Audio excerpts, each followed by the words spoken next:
Boa tarde a todos. É com muita alegria que retomamos aí nossas aulas de ética profissional e vamos aí à leitura do artigo seguindo aí 59, né, que é onde nós paramos. O artigo 59,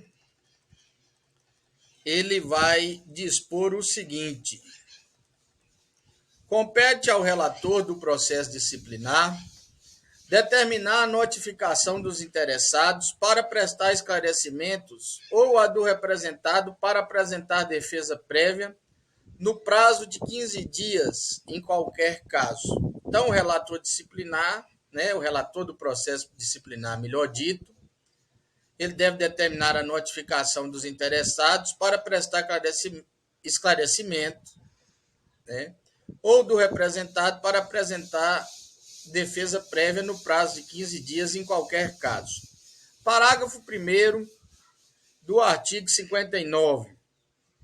A notificação será expedida para o endereço constante do cadastro de inscritos do Conselho Seccional, observando-se, quanto mais, o disposto no Regulamento Geral.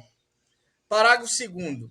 Se o representado não for encontrado ou ficar revel, o presidente do conselho competente, ou conforme o caso, o do Tribunal de Ética e Disciplina, designar-lhe-á defensor dativo.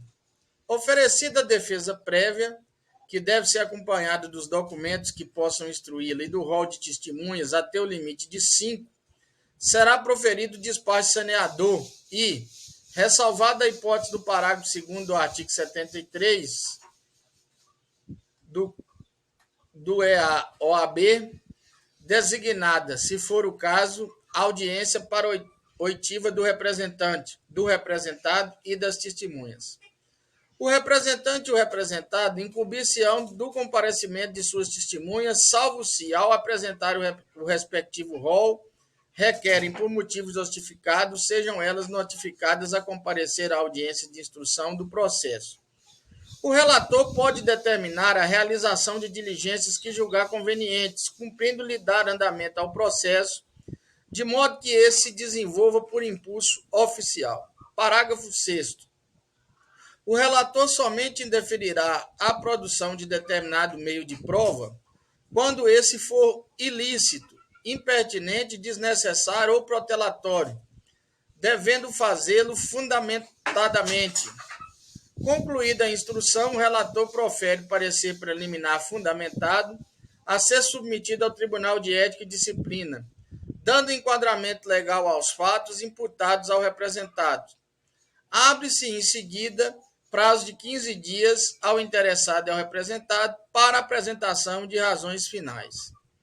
Artigo 60.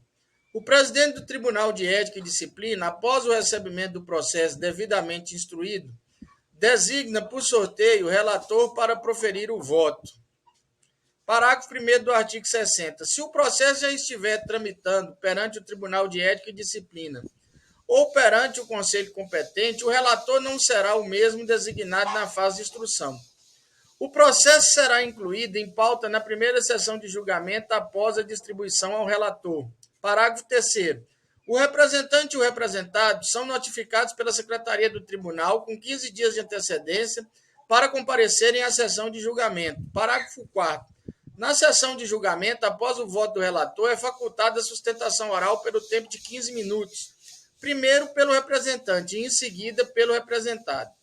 Artigo 61. Do julgamento do processo disciplinar, lavrar-se-á acórdão, do qual constarão, quando procedente à representação, o enquadramento legal da infração, a sanção aplicada, o quórum de instalação e o de deliberação, a indicação de haver sido adotada esta com base no voto do relator ou em voto divergente, bem como as circunstâncias agravantes ou atenuantes consideradas, e as razões determinantes de eventual conversão da censura aplicada em advertência sem registro nos assentamentos do escrito. Artigo 62. Nos acordos serão observadas ainda as seguintes regras. Parágrafo 1º. O acordo trará sempre a ementa contendo a essência da decisão. Parágrafo 2º. O autor do voto divergente que tenha prevalecido figurará como relator para o acórdão.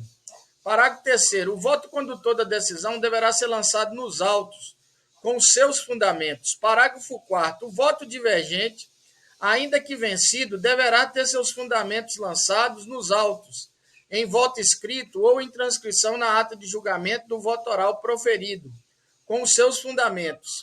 Será atualizado nos autos os relatórios de antecedentes do representado, sempre que o relator o determinar. Artigo 63. Na hipótese prevista no artigo 70, parágrafo 3, nós ainda vamos estudar, em sessão especial designada pelo presidente do tribunal, serão facultadas ao representado ou ao seu defensor a representação de defesa, a produção de prova e a sustentação oral. Artigo 64. As consultas submetidas ao Tribunal de Ética e Disciplina receberão autuação própria, sendo designado o relator por sorteio para o seu exame, podendo o presidente, em face de complexidade da questão, designar subsequentemente revisor.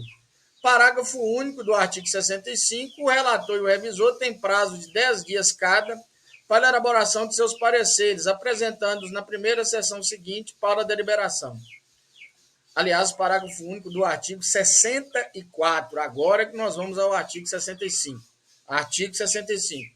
As sessões do Tribunal de Ética e Disciplina obedecerão ao disposto no respectivo regimento interno, aplicando-se-lhes subsidiariamente o do Conselho Seccional.